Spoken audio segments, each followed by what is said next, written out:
The Lone Guardian. The vastness of space stretched before Commander Nathan Reeves like an endless ocean, dark and unforgiving.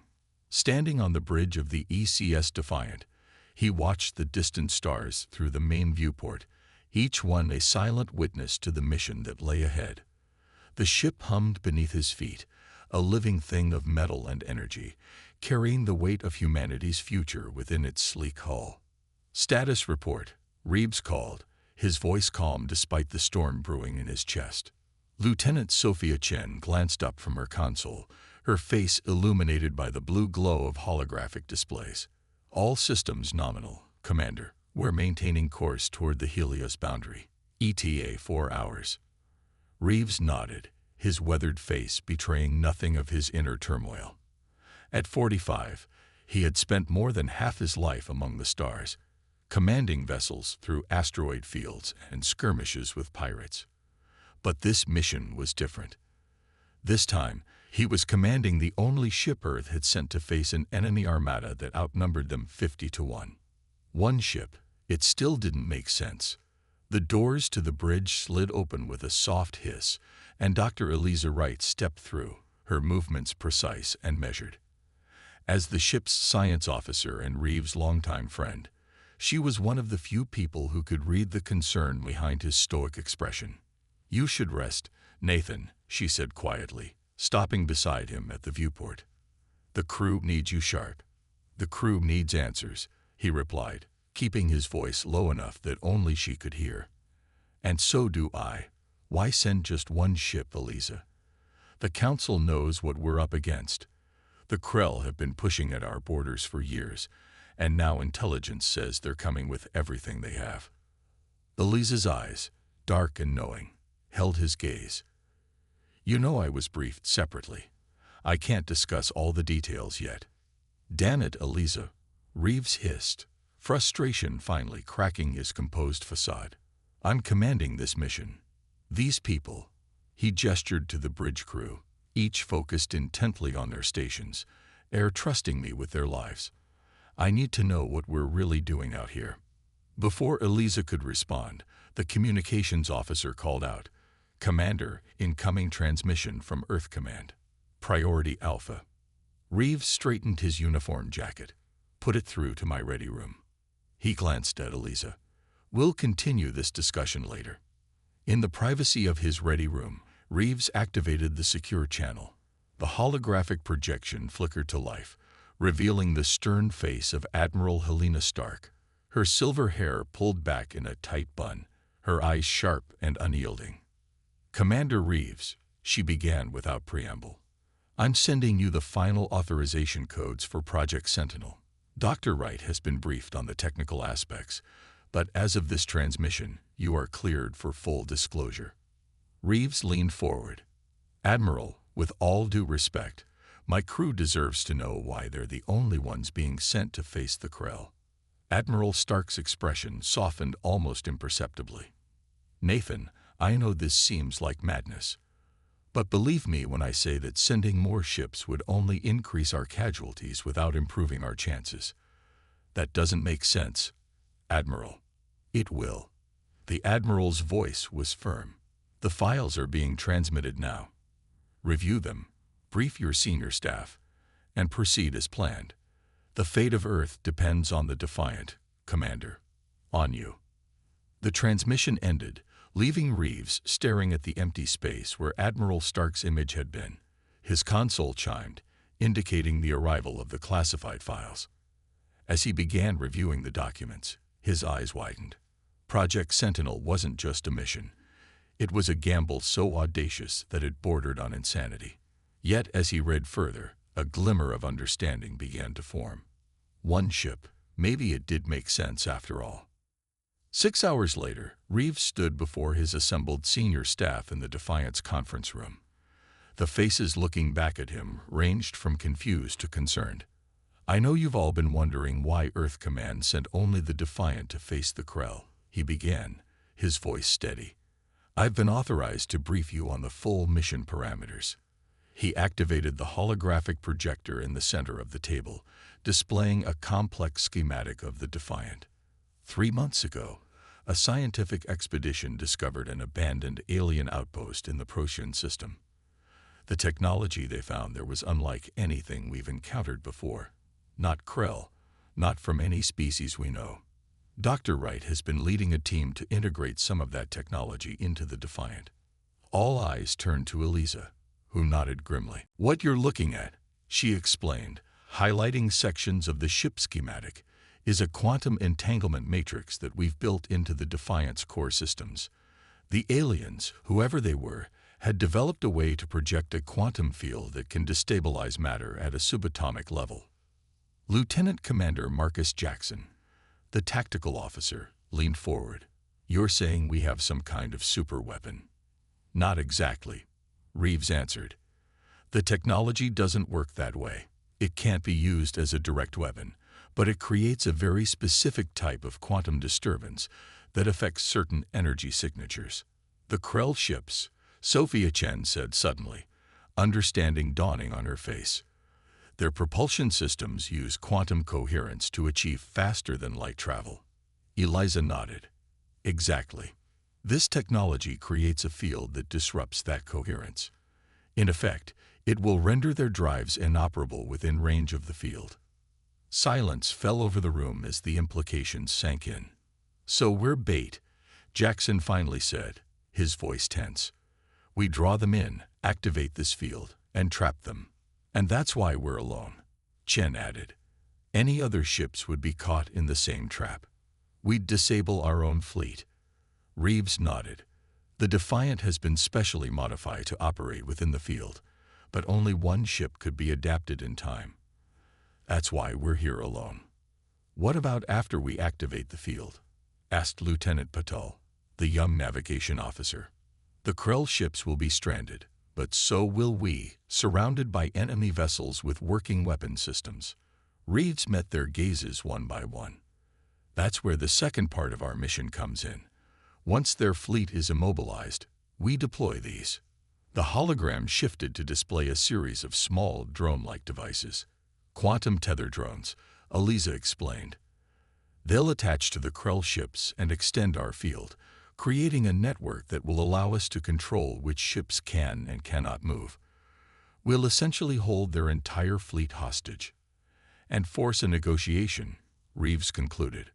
"Earth can't win a war against the Krell. Not yet, but we can force them to the table." The room was quiet as his staff processed the information. "This is a diplomatic mission," Reeves said finally, "disguised as a military one. We're not here to destroy the Krell fleet. We're here to demonstrate that we can. To show them that continuing their aggression against Earth will cost them more than they're willing to pay." Jackson shook his head slowly. "It's brilliant and terrifying. If it works." "It has to work," Reeves said simply. "We're humanity's only shot." As the Defiant approached the Helios boundary, the crew worked with focused intensity. The quantum entanglement matrix hummed at the heart of the ship, a technology not fully understood but representing humanity's best hope. On the bridge, Reeves reviewed the final deployment strategy with his officers. The plan was precise. They would allow the Krell to detect them, draw their fleet in, and activate the field at the optimal moment. "Commander," Chen called from her station, "long-range sensors are detecting warp signatures. Krell battle group approaching from Sector 7. "How many?" Reeves asked, already knowing the answer would be grim. "I'm counting 47 distinct signatures. Cruiser class and above." Reeves straightened in his command chair.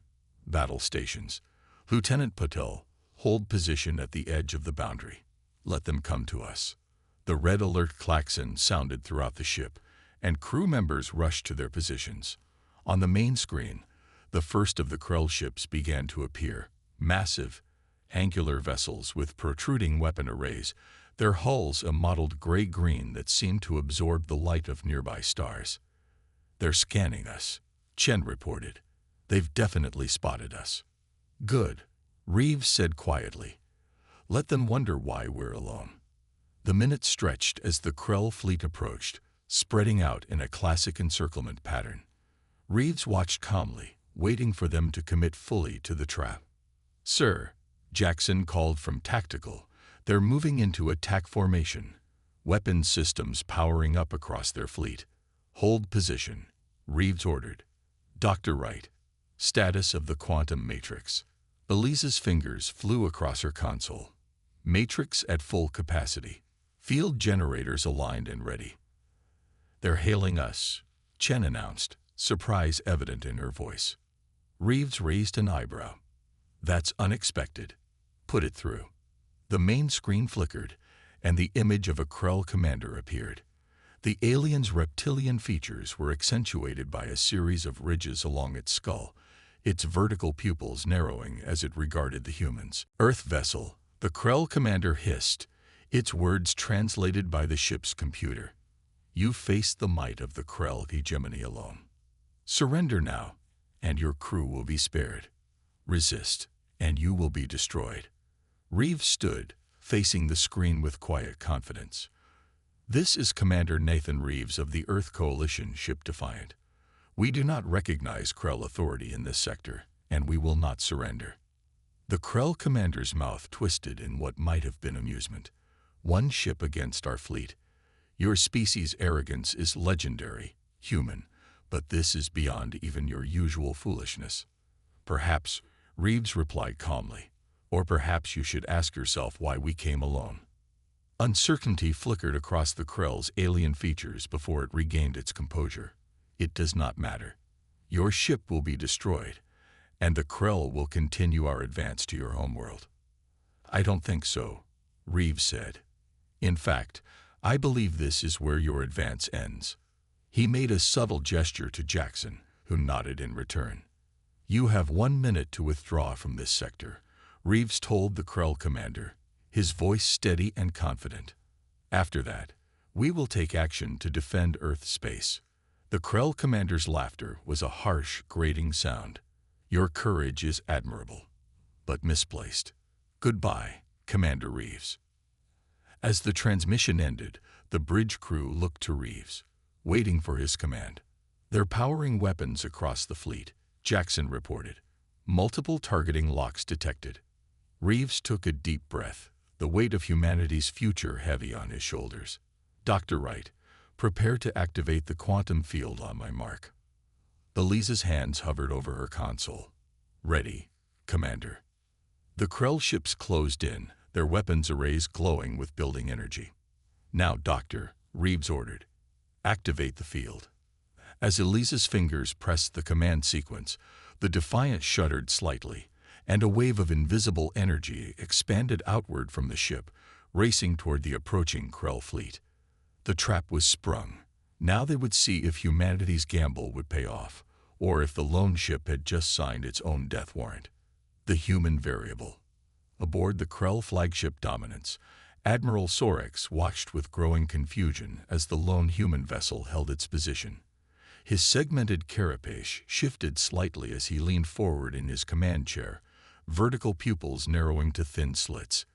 In his 30 cycles of military service, he had never encountered such a bizarre tactical situation. One ship, he muttered, clicking his mandibles in contemplation. Why would they send only one? His second-in-command, Sub-Commander Trazik, approached with a data tablet. The human vessel is designated Defiant. It appears to be a modified Sentinel-class cruiser, but our scans detect unusual energy signatures that do not match known human technology. Sorex's ridged brow furrowed.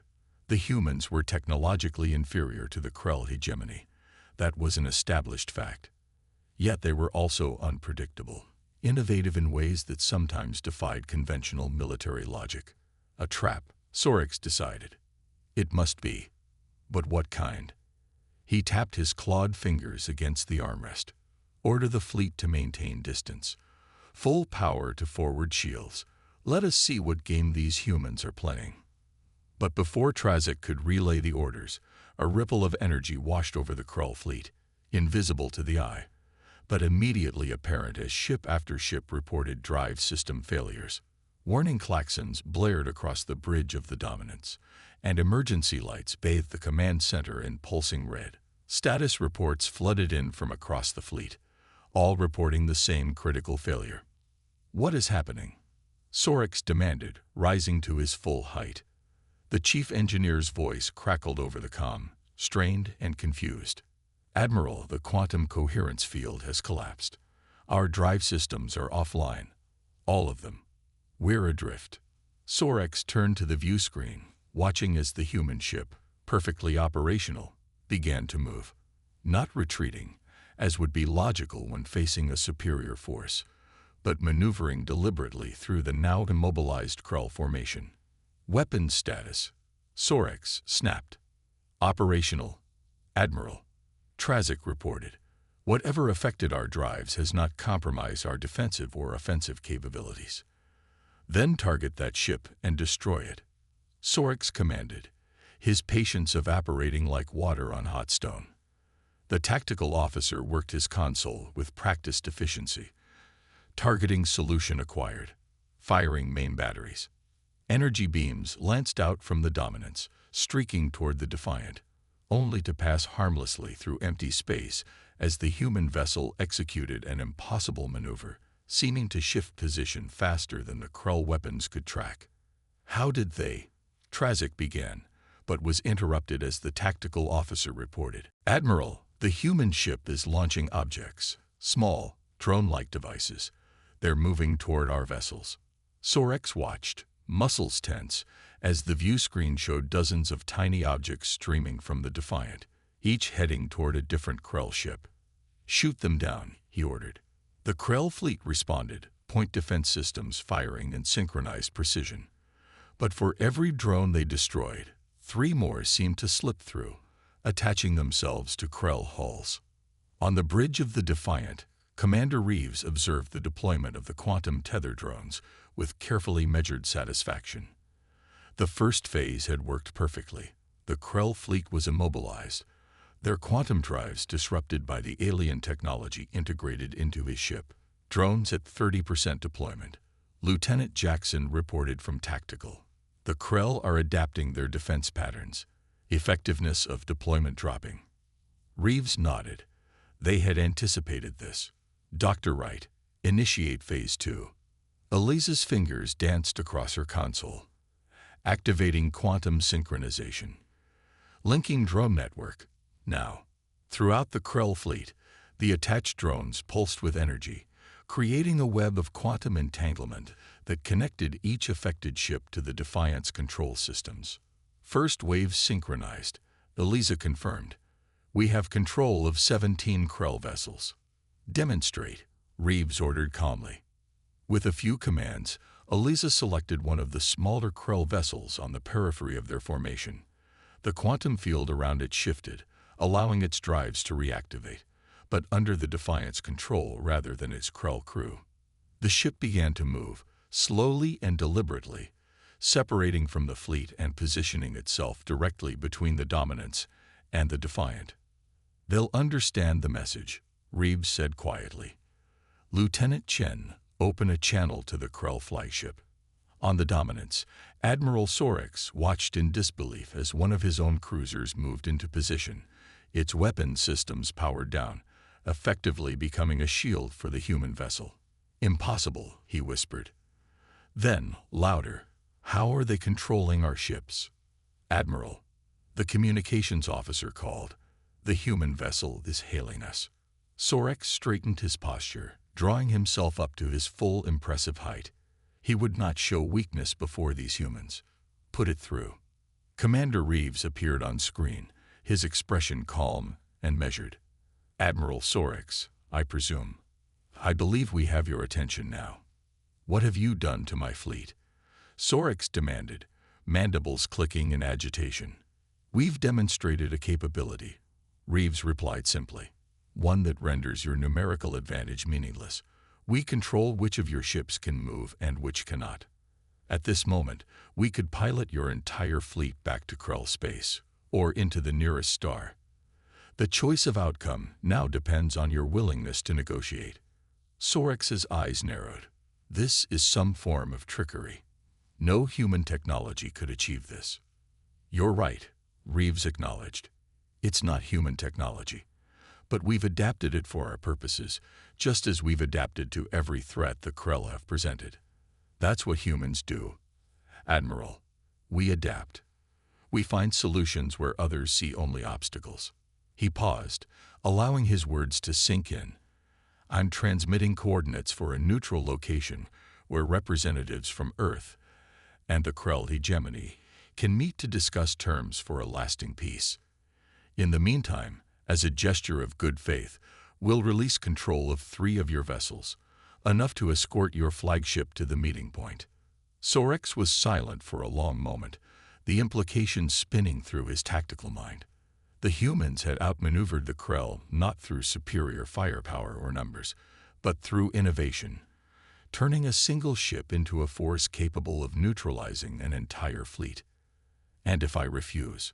Sorex finally asked. Reeves' expression remained unchanged. "Then we demonstrate the full extent of our control over your fleet, Admiral. I don't think either of us wants that outcome." In the tense silence that followed, Sorex calculated his options. The humans had sprung a trap of unprecedented sophistication. Fighting would be futile, yet surrender was unthinkable. "I will attend your meeting," Sorex said at last. "But know this, human, the Krell do not forget, and we do not forgive easily." "Neither do we, Admiral," Reeves replied. "That's why we're offering an alternative to continued conflict. We'll transmit the details to your ship and release control of your escort vessels immediately." As the transmission ended, Sorex turned to his second-in-command. "Analyze everything. Find the weakness in this human technology." Trazek hesitated. "And if there is no weakness, Admiral?" Sorex's expression darkened. "There is always a weakness, Trazek. Always. But until we find it, we will proceed as if the humans hold all the advantages. Because for now, they do." 3 days later, in the neutral space of the Proxima Centauri system, representatives from Earth and the Krell hegemony met aboard a specially prepared station. Commander Reeves stood at the viewport, watching as the diplomatic teams filed into the main conference room. Dr. Wright joined him, her expression thoughtful. "It worked, Nathan. 1 ship against an Armada, and we changed the course of interstellar relations." "For now," Reeves cautioned, "the Krell aren't defeated, just forced to reconsider their approach. And they'll be working to counter this technology every moment of every day. By which time we'll have developed new protections," Eliza pointed out. "That's the advantage of the human variable. We never stop innovating." Reeves nodded slowly. "That's what Admiral Stark was counting on when she sent us out here alone. Not just the technology, but what it represents, humanity's refusal to accept defeat, even when outnumbered and outgunned." A young officer approached, saluting crisply. "Commander, the delegation is ready for you." Reeves straightened his uniform and prepared to join the historic meeting. As Earth's representative, he would help shape the peace that followed this unprecedented confrontation. "You know," Eliza said as they walked toward the conference room, "there's something poetic about it. Throughout history, humans have been fascinated by stories of the underdog. David versus Goliath, one hero against impossible odds. And now we've written another chapter in that story." Reeves agreed. "1 ship, changing the course of an interstellar conflict." As they entered the conference room, Admiral Sorex was already seated at the table. His imposing Krell form a stark contrast to the human delegates, his vertical pupils fixed on Reeves with a mixture of grudging respect and simmering resentment. "Commander Reeves," Sorex acknowledged, "I have reviewed your terms. They are surprisingly reasonable." "We're not interested in humiliating the Krell, Admiral," Reeves replied, taking his seat. "Only in establishing boundaries that both sides can respect. A foundation for coexistence rather than conflict." "You could have destroyed our fleet," Sorex noted, his tone making it clear this puzzle still troubled him. "Why didn't you?" "Because that's not who we are," Reeves said simply. "Humanity has fought its share of wars, Admiral. We know their cost. When there's a path to peace that doesn't require annihilation, We try to take it." Sorex tilted his head slightly, a gesture that indicated deep thought in Krell body language. An interesting philosophy. Not one the hegemony shares, I must admit. Perhaps not yet, Reeves acknowledged. But understanding begins with dialogue. Shall we start? As the formal negotiations began, Reeves felt the weight of responsibility on his shoulders. The Defiance mission had succeeded beyond expectations, but this was just the beginning. Lasting peace would require more than clever technology and bold strategies. It would demand patience, understanding, and a willingness on both sides to envision a different future. One ship had changed the immediate course of events, but it would take the combined will of two civilizations to truly change history. 6 weeks later, the Defiant approached Earth, the blue-green jewel growing larger in the main viewport with each passing moment. The ship bore the scars of its mission, minor damage from Krell weapons fire that had found its mark during the initial confrontation, but it returned triumphant. On the bridge, Commander Reeves watched the approach with quiet satisfaction. The treaty signed with the Krell was preliminary, fragile, but it was a start, a foundation upon which something more lasting could be built. Incoming transmission from Earth Command, Lieutenant Chen announced. "It's Admiral Stark." "Put her through," Reeves ordered. Admiral Stark's image appeared on screen, her usually stern features softened by the hint of a smile. "Commander Reeves, Earth welcomes the return of the Defiant and her crew. Your mission has been an unqualified success." "Thank you, Admiral," Reeves replied. "The Krell have agreed to the preliminary terms. They're withdrawing from the disputed territories, and diplomatic channels remain open." "And the technology?" Stark asked, her tone more measured now. "Dr. Wright has compiled a complete report," Reeves said. "The quantum entanglement matrix performed beyond expectations, but it's not invincible. The Krell will find countermeasures eventually, by which time we'll have new innovations ready." Stark nodded, the human variable at work. Reeves smiled slightly. "That's what Dr. Wright calls it too." "She's right," Stark said. "Throughout our history, humanity has faced overwhelming odds.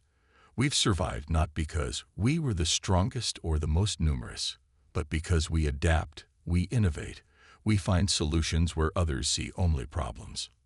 She paused, her expression growing more serious.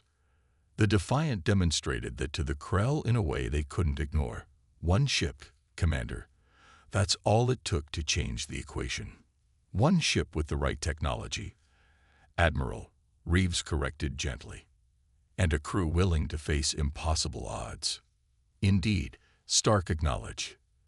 "Your crew will receive full commendations, and you, Commander, will be offered your choice of assignments after debriefing." As the transmission ended, Reeves turned back to the viewport, watching as Earth grew closer. Home, the planet they had risked everything to protect.